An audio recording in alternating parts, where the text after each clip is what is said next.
Yo, what's up mga guys? Welcome back to my channel, Ami Art TV. So ngayon mga guys, nandito tayo sa Sapa. Ayan. At mag-identify tayo ng mga bato na nandito mga guys. So tara, samahan nyo ako mga guys. Let's go. So ayun mga guys, so makikita natin dito kadalasan. Ayan, itong jasper, red jasper mga guys. Ayan o. So ito yung nandito sa Sapa mga guys, kadalasan. So ayan, red jasper or bloodstone. Okay. So isang uri ng metamorphic mga guys. Okay, let's go. Tara guys, let's go.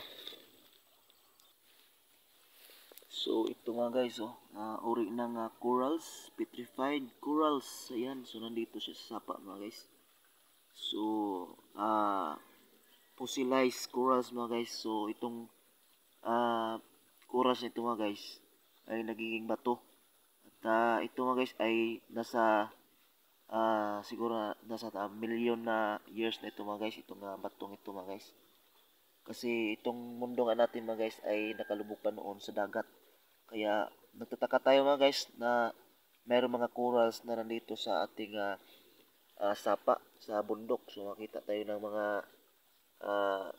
mga corals na nasa bundok or nasa sapa or sa ilog. So yan yung ebidensya mga guys na ang ating mundo ay lubog sa dagat nung mga wala pang tao o wala pang nakatira dito sa mundo mga guys. O di ba? Hanip. So tara guys, hanap pa tayo ng iba. Let's go. Ayan guys, may nakita tayo ditong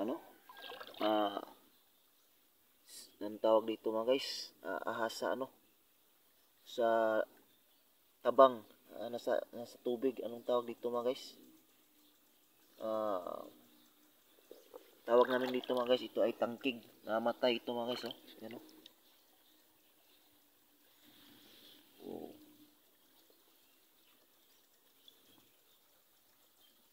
Nasagasaan yata ito mga guys, nasagasaan sa nasagasaan sa truck na dumadaan dito. Yan. So ito mga guys, mayroon tayong makita dito na ayan siya. Uri ng igneous rock. So tingnan natin guys, ang igneous rock ba? Ayan. Igneous rock ba siya mga guys? Hindi natin siya mga guys. So mayroon tayong makita ng mga maliit na pebbles mga guys. Ayan. So ito ay isang uri ng sedimentary rock mga guys. So mayroon tayong makita mga maliliit na pebbles. Ayan. Okay, so ito mga guys ay isang uri ng sedimentary rock. Okay. Ayan So mayroon siyang mga pebbles na mga maliliit. So sedimentary ang batong ito mga guys. Okay. Let's go.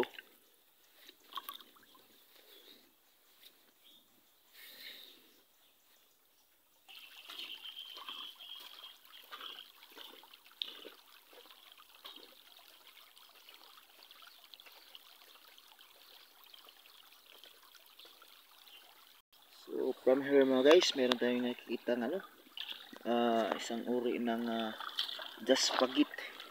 So ayan mga guys, nandito siya ayan napakaganda di ba? So itong buto nito mga guys ay tinatawag na jaspagit or brecciated jasper. Di ba? So napakaganda niya mga guys So ito ay pinasok na ng agit mga guys, itong batong ito mga guys. So napaganda niya di ba? Napagandang nito mga guys, gawing mga yung jewelries. So napaganda niya yan, mga accessories di ba? So maganda ito pang mga guys, i-cutting. Okay, hanip.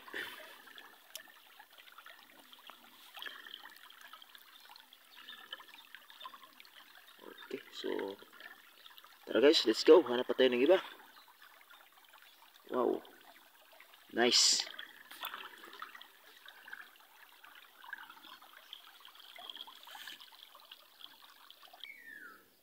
So, may nakita tayo dito mga guys na isang uri ng metamorphic rock. Ayan oh. So, ito mga guys ay isang uri ng metamorphic rock. O yan oh. So, kikita natin yung kanyang texture or kanyang ano mga guys. Itsura. So, isa itong metamorphic mga guys. So, hindi ko lang matanto mga guys kung anong uri ng metamorphic rock ito mga guys. Siguro ito ay isang uri ng cyst or gneiss.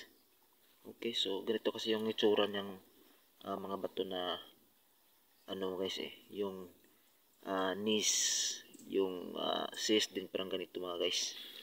Okay. So ayan oh. 'Di ba? Okay. So ayan mga guys. So itong bato nito mga guys ay isang uri ng metamorphic rock. At type of metamorphic rock mga guys. So yan yung mga katabi niya, mga igneous rock. Yan, igneous rock ito mga guys. Ito ay sedimentary rock. Yan. Ito mga guys ay isang uri ng igneous rock. Yan. So porphyritic mga guys na uri ng igneous rock. O, di ba? So yan mga guys. Yan, so may nakita tayo ditong magandang igneous rock. Ayan o. So ito mga guys ang igneous rock na para siyang rin tulad sa meteorite. So mayroon siya mga kita niyo mga butas-butas na yan o di ba? So para siyang meteorite yung kanyang appearance mga guys. O di ba? So yung mga hindi nakakalam mapagkamalan itong meteorite. Okay. So, ayan na guys, be careful sa pagpili at pag-declare ng mga bato na meteorite. So, susuriin mo natin at alamin natin yung mga uri ng bato mga guys para malaman natin kung anong klaseng bato yung hawak natin, meteorite ba or hindi. O, di ba? So, maging maano tayo mga guys, maging mapanuri, mapagmatsyag. At yun. Tayo mga guys, search tayo mga guys para malaman natin, ma-identify natin yung mga bato na yung mga suspected meteorite natin na akala natin meteorite pero hindi pala. Okay, so tara guys, let's go, hanap pa tayo ng iba.